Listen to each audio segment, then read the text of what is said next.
Hello and welcome back to my 10 favorite people. Hope you're doing well. So much to discuss in today's video. We now have Bitcoin struggling at the pivotal resistance level at 67,000. We also have the electrical cost to mine a Bitcoin now above 77,000, which means that either price has to go a lot higher in the short term, or a lot of miners will be forced to shut down their operations because they can no longer mine Bitcoin profitably at current prices. We also finally know what the fee will be on the new grayscale ETF, 0.15%, which of course undercuts all the other issuers. And this brings up an interesting scenario where we might see a bit of a fee war here. And I can't wait to see if money will start leaving the other ETFs and maybe start flowing back into this grayscale one because of the new lower fee option. And of course, we're going to talk about what's most likely for Bitcoin price action this summer, because in every single one of the last 10 summers, Bitcoin had incredibly similar price action, and based on what we've seen so far, I don't think this upcoming summer will be much different. Now let's go ahead and start with Bitcoin price action. In my last video, we said it was likely price would trade below these equal lows, swipe that liquidity, and then get a bounce. And the moment of truth would be whether or not we could reclaim the 67,000 resistance level, or if we'd get rejected by it and have to consolidate at lower prices. And based on the recent price action of the S&P 500, we not only saw aggressive selling the past 3 weeks, we've also seen a relatively weak bounce so far.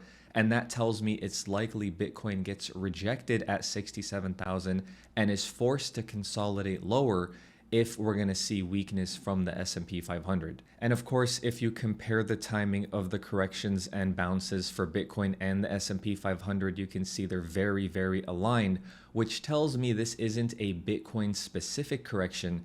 It's more of a risk off correction catalyzed by the move in the dollar index we've seen recently after some hotter than expected inflation prints, and now that the market is pricing in only one rate cut for 2024. So no rate cuts the next 3 meetings based on current expectations. And of course, that can change between now and those meetings. But as of right now, the market is expecting one rate cut in September, and it's expecting that to be the only rate cut this year. And it's very clear that traditional markets are not liking this, and every single time the S&P 500 has seen 3 weeks in a row of aggressive selling, it's gotten a relief bounce, but it's continued lower after that relief bounce occurred. And I don't think this time is going to be any different. I think it makes a lot of sense for the S&P 500 to bounce here and then maybe come down and retest this previous all-time high before continuing higher. And of course, that would agree very nicely with a deeper correction for Bitcoin, something we are well overdue for. We've had a lot of fun in this recent rally since October. Of course, a lot of it was driven by the Bitcoin halving narrative, which is now officially behind us. We've also seen a big slowdown in ETF inflows.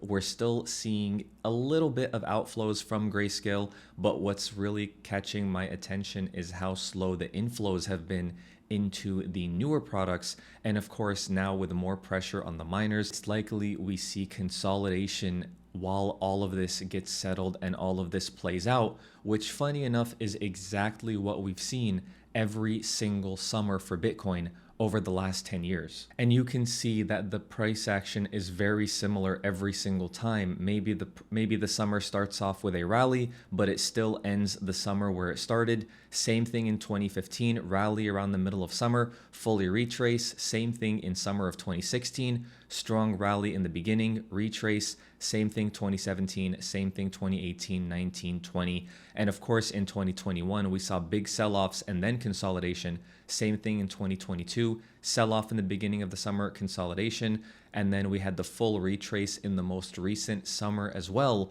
So no matter what price ends up doing, maybe if we do continue a little bit higher here, I would expect that to get retraced and I would expect us to consolidate sideways. And if we do break lower here, I would expect the longer consolidation to be around the 50 to 60K region, where we could spend the summer consolidating and building up some momentum before the next move higher, which of course is what we have mapped out in this yellow scenario. And because of how similar the trends have been over the past few years, I don't see why this time would be any different. Even aside from just Bitcoin specifically, traditional markets themselves tend to be pretty lackluster in the summer and tend to pick back up in Q4 once everybody comes back from their vacations and their time off. And it looks like we're getting the beginning stages of that so far based on the current price action from the S&P 500 and from Bitcoin. But anyway, we'll see what happens. I think we're going to find out this week what's next for Bitcoin, depending on whether or not we get rejected by 67K or reclaim it. I'm also going to be paying a close eye to what happens to the miners now that it costs so much to mine a Bitcoin. I mean, 77K is just electricity. Once you add employees and maintenance on the infrastructure and upgrading their miners, the production cost is what's here in orange. And as you can see, that's just under double the current price. So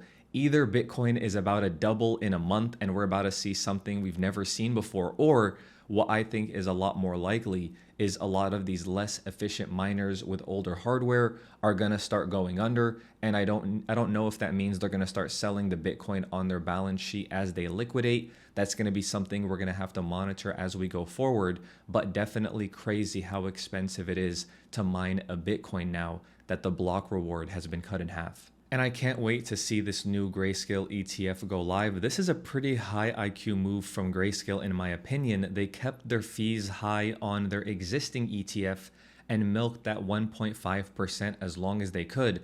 Of course, they ended up losing about half of the Bitcoin they had under management, but if they were to cut their fees to 0.15% immediately, to avoid those outflows occurring, they would have actually ended up with less money than they would have by just milking that 1.5 as long as they could. And I can't wait to see if this puts pressure on the existing ETFs to lower their fees even more, or if they're going to let that money go to Grayscale. But of course, we'll continue to monitor what happens with the ETF, and I'm looking forward to the Grayscale one being added here as well. As for Bitcoin dominance, very nice consolidation candle next week, retesting that 55% level. And you can see a pretty interesting correlation between recent price action in the dollar index and recent price action in Bitcoin dominance. This still looks like it wants to continue higher for me. Invalidation is 54%. We probably get an alt season if we get back below that level, but right now this looks like it wants to continue higher.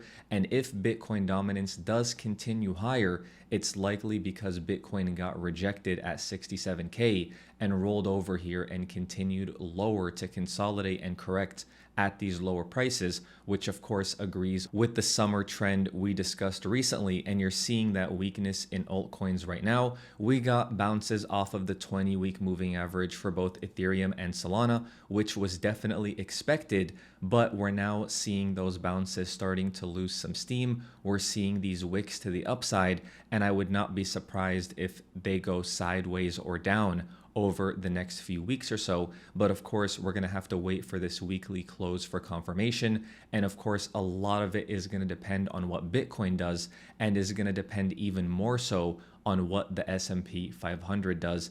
And for those reasons, to no one's surprise, I'm still holding onto my roughly 20% cash allocation. I would love to buy some altcoins this summer if we see some of that consolidation and correction from the S&P 500 and Bitcoin. But for now, even though it can be hard to do at times, doing nothing and sitting on existing positions is the path that I've chosen for the meantime. But regardless, it's definitely going to be an interesting year. Will we see this correction we were expecting now that the market is having to come to terms with rates being higher for longer? Will we have some good DCA opportunities? It's definitely going to depend on whatever data we see over the next few weeks. Is inflation going to keep rates higher for longer, or will it start to cool off? But as of right now, I don't think risk assets like the fact that we're only getting one rate cut this year, and I think we could see some correction from Bitcoin, and I do think this roadmap might get followed if we do see these rate expectations remain elevated. But of course, still incredibly bullish long term. That's why I'm still 80% long in this market. The national deficit is not reducing anytime soon. Money printing is not reducing anytime soon. We have ETF products from the largest asset managers in the world. I mean, even Fidelity is now advertising and explaining Bitcoin ordinals on their website. And of course, when you zoom out and look at Bitcoin's chart for the longer term, I still think up is the most likely if you zoom out and widen your time horizon past the short-term noise that we're likely to see this summer and over the next few months or so. But anyway, let me know what you expect. Does Bitcoin reclaim 67,000 and continue higher in the short term before getting that larger correction? Or do we get it from here? Obviously, I expect the latter, but we're going to monitor it going forward. Thank you so much for the support on the recent videos. Thank you so much for watching, and I'll talk to you soon.